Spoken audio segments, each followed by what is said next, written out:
তারেক রহমান, পূর্ণ নাম তারেক জিয়া, বাংলাদেশের একজন রাজনীতিবিদ ও বাংলাদেশ জাতীয়তাবাদী দল বিএনপি-এর সিনিয়র ভাইস চেয়ারম্যান। তিনি বাংলাদেশের সাবেক রাষ্ট্রপতি জিয়াউর রহমান ও সাবেক প্রধানমন্ত্রী বেগম খালেদা জিয়ার বড় ছেলে।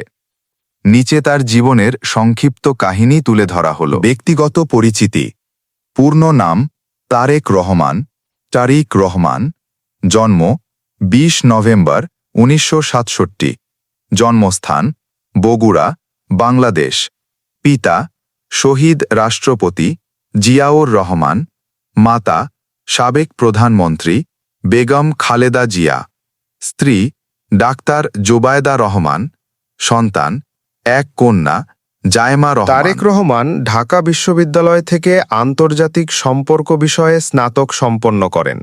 ছোটবেলা থেকেই তিনি রাজনীতি ও সমাজসেবায় আগ্রহী ছিলেন। 1990-এর দশকে রাজনীতিতে সক্রিয়ভাবে যুক্ত হন। তিনি বাংলাদেশ জাতীয়তাবাদী দল বিএনপি এর সিনিয়র যুগ্ম মহাসচিব এবং পরে সিনিয়র ভাইস চেয়ারম্যান পদে দায়িত্ব পালন করেন। রাজনীতিতে তাকে বিএনপির ভবিষ্যতের নেতৃত্ব হিসাবে দেখা হয়।